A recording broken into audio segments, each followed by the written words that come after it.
జలసంపద రొయ్యల తరువాత ఎగుమతి ప్రధానం గల జీవి ఏదో మీకు తెలుసా? గ్రహించేశారా? పీతండి, పీత. మన దేశంలో సముద్ర తీర ప్రాంతంలో లభించే పీతలకు విదేశాల్లో, ముఖ్యంగా దక్షిణ తూర్పు ఆసియా దేశాలైన హాంకాంగ్, సింగపూర్, మలేషియా, తైవాన్, థాయిలాండ్లోనూ అలాగే యూరోపియన్ దేశాల్లోనూ మంచి గిరాకీ ఉంది. ఇక్కడ నుంచి బతుకున్న పీతల్నే ఎగుమతి చేస్తుంటారు.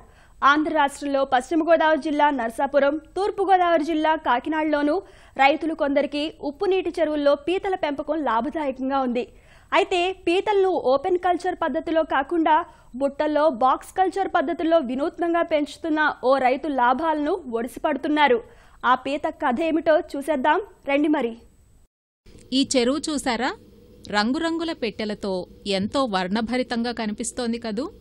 ఈ పెట్టెల్లో పీతలు పెంచుతారా ఏంటి అనేగా మీ సందేహం? అవును, ఒక్కో పెట్టెలో ఒక్కో పీత వేసి పెంచుతున్నారు. ఈ పీతనే పచ్చపీత, మండపీత లేదా గ్రీన్ క్రాబ్ అంటారు. సిల్లా సెరేటా దీని శాస్త్రీయ నామం. ఈ బాక్స్ కల్చర్ పద్ధతిని ప్రయోగాత్మకంగా చేపట్టారు కృష్ణా జిల్లా కోడూరు మండలం కోడూరు గ్రామంలో రైతు పిరాటి కనుమూరి. హైదరాబాద్లో ఉద్యోగస్తుడైన కనుమూరి ఆక్వా సాగుపై ఆపేక్షతో దివిసీమలోని తన స్వగ్రామంలో తరతరాలుగా వస్తున్న చేపల పెంపకాన్ని స్వీకరించారు. అయితే చేపలు, రొయ్యల కన్నా పీతలకు ఎగుమతి అవకాశాలు, గిరాకీ బాగుండటం, 1 కేజీ ఆపై బరువున్న ఎక్సెల్, డబుల్ ఎక్సెల్ పీతకు 1000 రూపాయల నుంచి 1500 రూపాయల ధర పలుకుతుండటంతో వీటి పెంపకంపై దృష్టి సారించి ఆధునిక పద్ధతులను పరిశోధించి ఈ బాక్స్ కల్చర్ పద్ధతిని చేపట్టారు. 2.5 ఏళ్లుగా వివిధ రకాల బాక్సులను, రకరకాల పరిమాణాల గల వాటి వాడకంపై ప్రయోగాలు చేశారు. సాధారణంగా రైతులు పెంచే సంప్రదాయ పద్ధతిలో చెరువుల్లో నేరుగా పీత వేసి పెంచినప్పుడు కెనబాలిజం అంటే పీతను పీత చంపుకు తినే స్వభావం వల్ల నష్టపోవటం జరుగుతుంది. 100 పీతల్లో 30 నుంచి 35 మాత్రమే బతుకుదల శాతం ఉంటుంది. అంతేకాక నీరు మొత్తం తోడించేసి వీటిని పట్టుబడి చేయాల్సి ఉంటుంది. అందుకు నైపుణ్యం గల పనివారు 8 మంది కావాలి. అదే ఈ పెట్టె పద్ధతి అయితే ఈ కష్ట నష్టాలేమీ ఉండవు. ఇక్కడ రైతు కనుమూరి ఎకరాకు 2000 బాక్సులు పెట్టి పెంపకం చేపడుతున్నారు. బాక్సుల కోసం 10 లక్షలు, పైపుల కోసం 25,000, అంటే మొత్తం ఈ నిర్మాణం కోసమే 10 నుంచి 11 లక్షల రూపాయల దాకా ప్రాథమిక పెట్టుబడి అవుతుంది. విత్తనపు పీతలను 200 గ్రాముల బరువు గల వాటిని వేస్తే 3 నుంచి 5 నెలలకు 1 కిలో బరువు వస్తాయి.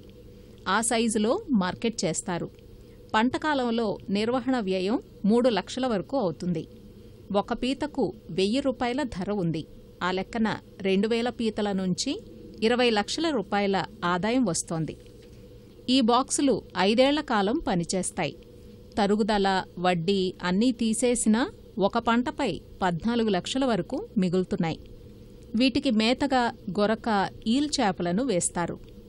1 పీత 3 నుంచి 5 నెలల పంటకాలంలో 3 కిలోల మేత తింటుంది.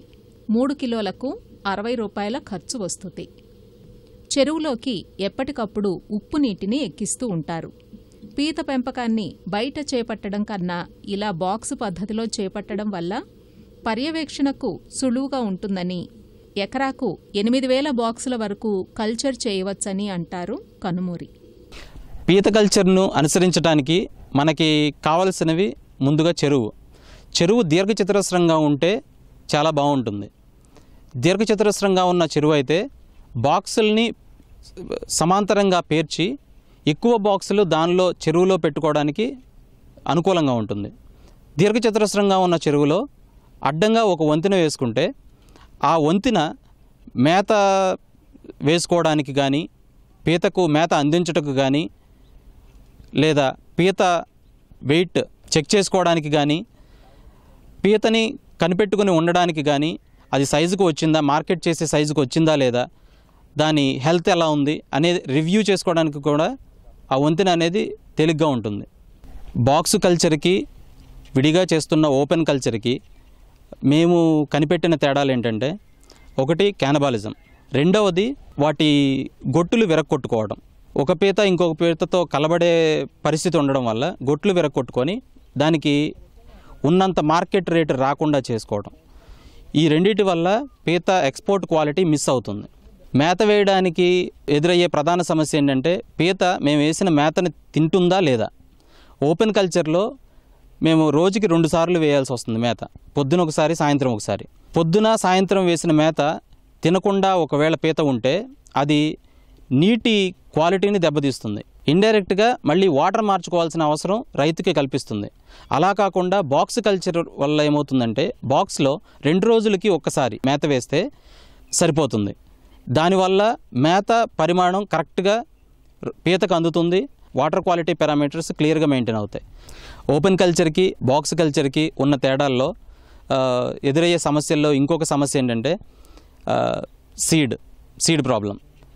భారతదేశంలో అఫీషియల్గా ఆర్జీసీఏ వాళ్ళ ఒక హ్యాచరీ ఉన్నా ఆ హ్యాచరీ అనుకున్నంత మేర రైతులకి సీడ్ సప్లై చేయలేకపోతుంది. దానివల్ల వైల్డ్ క్యాచ్ అనే ఇంకొక మార్గం ద్వారా సీడ్ సప్లై జరుగుతుంది. సముద్ర తీరంలో జాలర్లు వాళ్ళ ద్వారా సేకరించబడుతున్న పీతని 300 గ్రాములు అంతకంటే తక్కువ పరిమాణం గల పీతలని సీడ్గా ఈ రైతులు కొనడం జరుగుతుంది. యావరేజ్గా ఈ పీత ధర 100 రూపాయల నుంచి 120 రూపాయల వరకు ఉంటుంది. అంటే కేజీ 400 నుంచి 450 రూపాయలు వాటర్ క్రాబ్స్ అంటారు. ఆ వాటర్ క్రాబ్స్ని కొనడం జరుగుతుంది. వీటిని ఫ్యాటనింగ్ ప్రాసెస్ ద్వారా 3.5 నుంచి 4 నెలలలో ఎక్సెల్, డబుల్ ఎక్సెల్ పరిమాణానికి పీతల్ని పెంచవచ్చు. ఎక్సెల్ 1000 రూపాయల నుంచి 1200 రూపాయలు, డబుల్ ఎక్సెల్ 1400 నుంచి 1500 రూపాయలు ఇంటర్నేషనల్ మార్కెట్ ధరలు పలుకుతున్నాయి. పీతకి ట్రాష్ ఫిష్ని మేతగా ఇవ్వటం జరుగుతుంది. రెండవది ఈల్ ఫిష్ని కూడా పీతకి మేతగా ఇవ్వటం జరుగుతుంది. పీత పరిమాణాన్ని బట్టి మనం అందించాల్సిన మేత ఉంటుంది. పీత పరిమాణంలో 10% వరకు మనం మేత 2 రోజులకు ఒకసారి ఇవ్వవలసి ఉంటుంది. సరాసరి 1 ఎకరానికి అడుగున్నర పొడవు, అడుగు వెడల్పు ఉన్న బాక్సులు 8000 వరకు పెంచవచ్చు. 8000 బాక్సులని 1 ఎకరం సరాసరి చెరువులో పెంచటం అంటే దాదాపు 50 లక్షల వరకు ఖర్చు అవుతుంది. పీత సాగులో ఉపరితలంలో బాక్సుల కల్చర్ చేస్తూనే పాలికల్చర్ అంటే అంతర్ పంటలో భాగంగా మేము పండుకప్పను పెంచుతున్నాం. పండుకప్ప ఎకరానికి 1200 నుంచి 1500 నంబర్ వేసుకోవచ్చు. దీని ద్వారా వచ్చే ఆదాయం అదనంగా రైతుకి లాభాన్ని చేకూరుస్తుంది. అదండి, చూశారుగా, భారీ పెట్టుబడులే అక్కర్లేదు. వందల సంఖ్యలోనైనా బాక్సులను అమర్చుకుని ఈ పద్ధతిలో పెంపకం సాగించవచ్చని తెలిసింది కదా. ప్రయాసను తగ్గించటంతో పాటు దిగుబడిని, ఆపై నాణ్యతను 3 చేసే బాక్సు పద్ధతి గురించి మరిన్ని వివరాలపై రైతు కనుమూరిని 9989892393 ఫోన్ నెంబర్లో సంప్రదించవచ్చు.